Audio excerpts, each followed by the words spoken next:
Good morning. It's November the 1st. I'm here to recap Villains Season 2, Episode 14. Episode 4. This one is called High Voltage Villainers.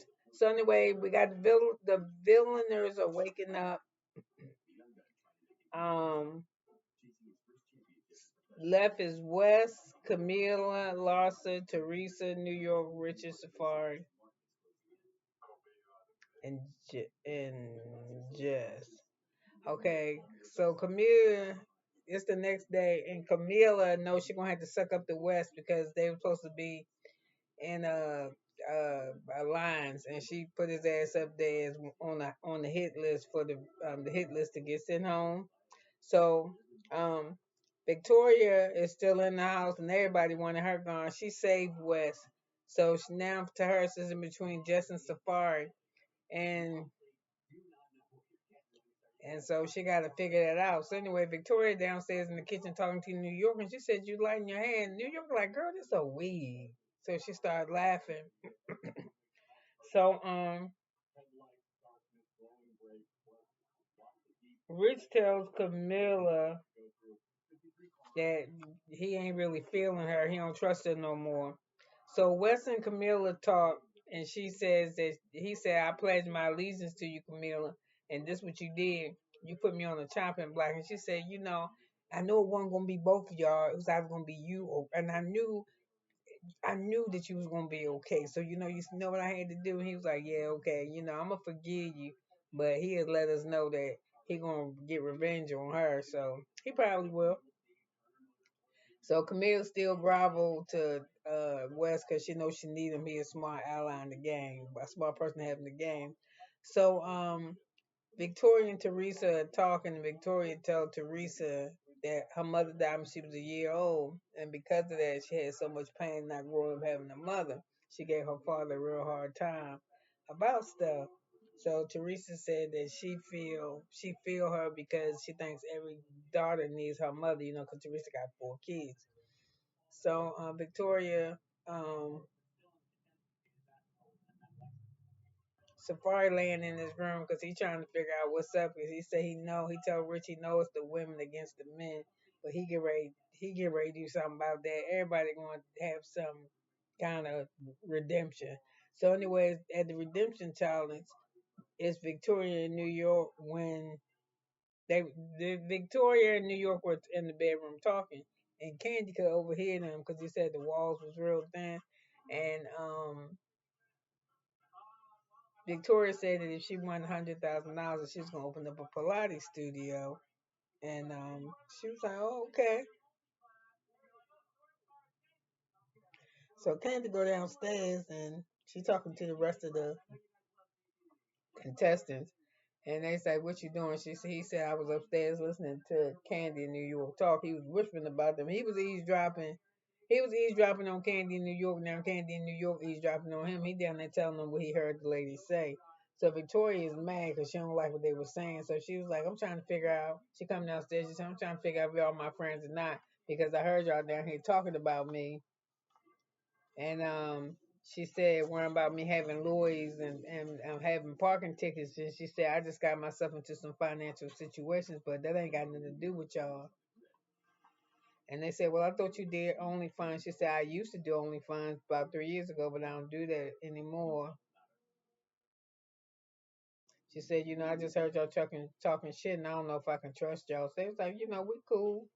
So Candy was like, "It ain't what you think it was." So they have to get the Danny called them to tell them to get whatever that thing name is. Call them, tell them to get in the car because they get ready to go to their next challenge. So SUVs, 10 people, 2 vehicles, right? 5 people to a car. But Victoria's complaining because she said she get car sick. She got to sit in the front. So she irritating the fuck out of everybody. Now nobody want her to ride with them. But you see them all finally load up. And she's sitting next to Lassa in the seat. They sharing a chair or some shit.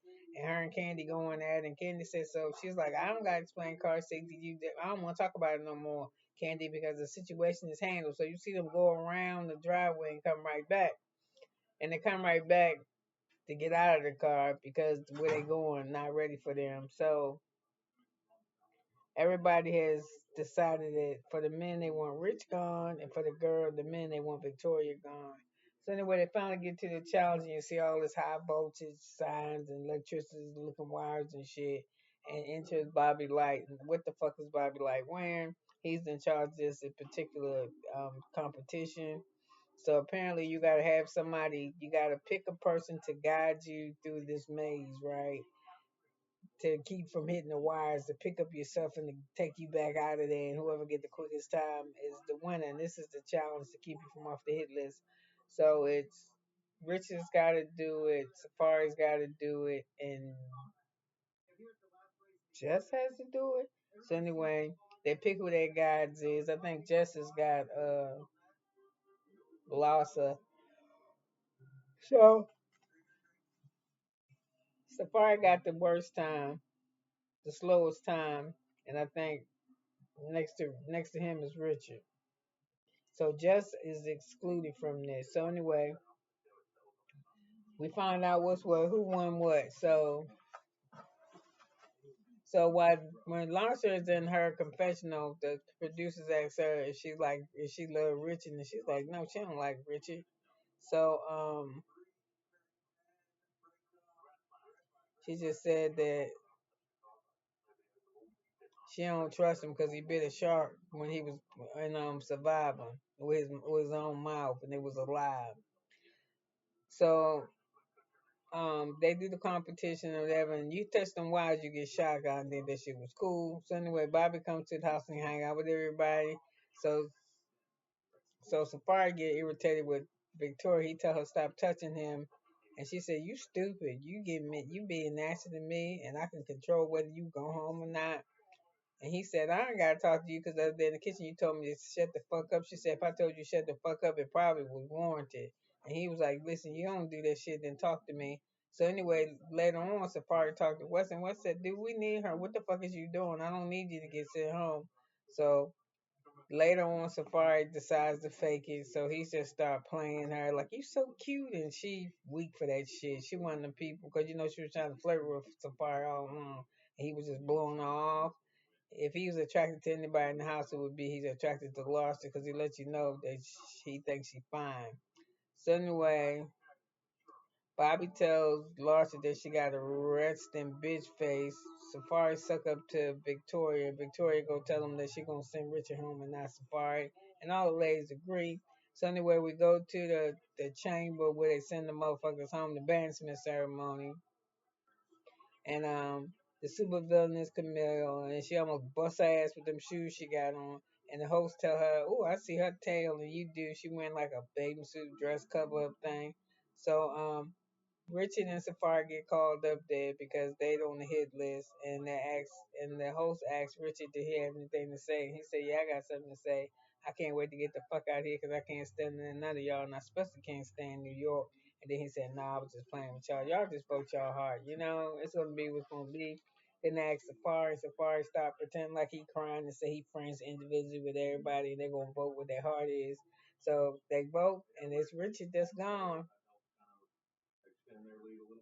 So Safaree said he don't like none of these motherfuckers. He going home with the money. And that's the end of that episode. So we will see what they do in episode 5. So you could have been anywhere, but you was here with me on November the 1st, early in the morning. So listen, have a wonderful, wonderful weekend, and I will be back either is it tonight or tomorrow for Bell Collective, and oh my God, the hunt for oh Lord. Huntsville Love and Marriage that comes back this weekend. So I'm gonna just try to stay with the show. But they all individually had their own YouTube channels and shit. But I'm just gonna stay focused on the show because it seems like if you get off the show, it's a whole bunch of shit. So you could have been anywhere, and I'm glad you was here with me. And I just want to say, y'all know, sidebar. Last week was all that thing with Safaree and Eric and his ex-wife, and she tearing up his house and shit and throwing stuff and hitting them. He calling the police. I think they both are toxic to each other. Um, I don't know what's gonna come of that, but I just hope their kids are safe. And I don't got nothing else to say, so I'm gonna go. Have a good one. Bye now.